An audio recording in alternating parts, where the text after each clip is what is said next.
Hello' friends, কি খবৰ? আশা কৰোঁ সকলো ঠিকে আছে। আজি মই আপোনালোকক এটা নতুন ব্লগ লৈছোঁ। ব্লগটো যদি কিবাকৈ ভাল লাগে লাইক কৰিব, শ্বেয়াৰ কৰিব, চেনেলটোলৈ যদি নতুনকৈ আছে ছাবস্ক্ৰাইব কৰি বেল আইকন প্ৰেছ কৰিব। ব'লক আজিৰ ভিডিঅ'টো এতিয়া আৰম্ভ কৰোঁ।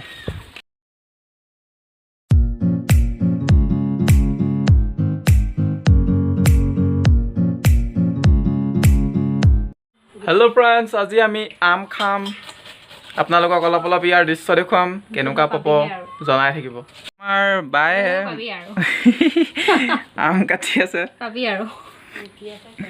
অঁ, ৰুকি আছে। আমি কাটি নাখাওঁ, টেঙা আমবোৰ বোলে। আমাৰ ঘৰৰ মিঠা আম এটা দি লৈছোঁ। এইবোৰ আমৰ হেৰি, এইবোৰ বাকলি। আমাৰ কাষ্টমাৰ। মই খামকৈ বহি আছোঁ, কাম হোৱাই নাই। এইবোৰ চব আশাত আছে, এয়া লোভতে আছে। একেটা খাবলৈ নাপায়, কিন্তু এনেই লোভত আছে, খাব নোৱাৰে মানে টেঙা বস্তু। হা, জলকীয়া নাই ধোৱা, তাতে ধুই ল।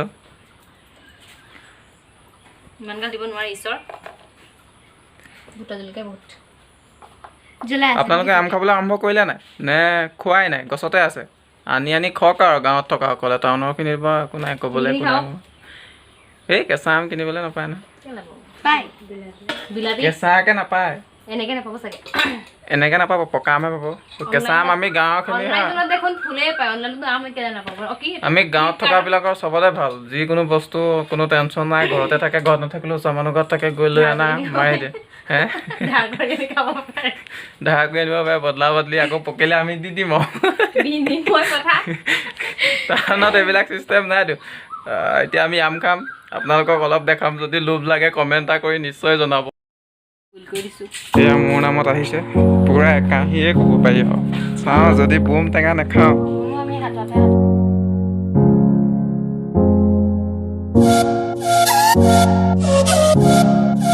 আমি আম খালোঁ, ভাল লাগিলে। টেঙা তথাপি বেছি নাখালোঁ, গোটেইখিনি নাই খোৱা, আধা খালোঁ। তথাপিও আজি আপোনালোকৰ এটা কথা আছে। আজি মই আপোনালোকক এটা খুব ইণ্টাৰেষ্টিং বস্তু দেখাম। গতিকে ব্লগটো শেষলৈকে চাই থাকিব বুলি আশা থাকিলে। ইণ্টাৰেষ্টিং মানে মোৰ কিবা আগৰ অলপ স্মৃতি আপোনালোকক ক'ম আৰু দেখামো। গতিকে ব্লগটো শেষলৈকে চাব বুলি আশা থাকিলে চাই থাকিব।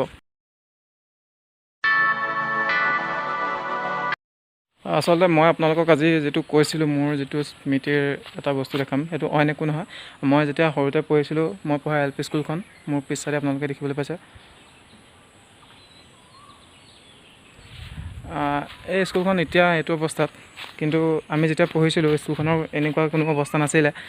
তেতিয়া অকল বাঁহৰ ঘৰ এটা আছিলে, কিবা বেৰবিলাক বাঁহৰ আছিলে। আৰু মানে কি হৈছিলে, ঠেলা মাৰি দিলে বেৰবিলাক পৰি যায়। কিন্তু এতিয়া তেনেকুৱা নহয়, এতিয়া খুব ধুনীয়াকৈ পেলালে। মই ইয়াৰ কিছুমান বস্তু আপোনালোকক দেখাম। নতুনকৈ কিবাটো খাজুৰী গছ আহিছে, তাৰপিছত এজোপা বেলগছ এজোপাও আছে। বেলজোপাত বেল লাগি আছে। তো মই ইয়াৰ কথা কওঁ, এই ঘৰকেইটা আমি পঢ়োঁতে এই ঘৰকেইটা নাছিলে, অকল এই ঘৰটো আছিলে। দীঘলকৈ হল এটা আছিলে, মই হলটো দেখাই দিছোঁ অলপ ভালকৈ। এই হলটোৱে আছিলে। ইয়াত তেতিয়া কোনো ধৰণৰ আৰ্ট কৰা নাছিলে বেৰবিলাকত। এতিয়া বেৰবিলাকত আৰ্ট কৰা হৈছে আৰু খুবেই এটা পৰিপাটি। যদিও বহুদিন লকডাউনৰ কাৰণে স্কুলবিলাক বন্ধ থকাৰ কাৰণে অলপ পাত চাত জমা হৈছে, লেতেৰা হৈছে। এইটো স্বাভাৱিক, কাৰণ বন্ধ থকা অৱস্থাত কোনোতো নাহে ন। নহ'লে খুবেই ভাল হয়। ইয়াৰ চাওকচোন, বাৰাণ্ডাত ইয়াত কিবা নাম্বাৰিং কৰি থোৱা আছে, আজিহে দেখিছোঁ। ভাল লাগিছে নহয়নে জানো? আমাৰ স্কুলখনৰ দেৱালবিলাকত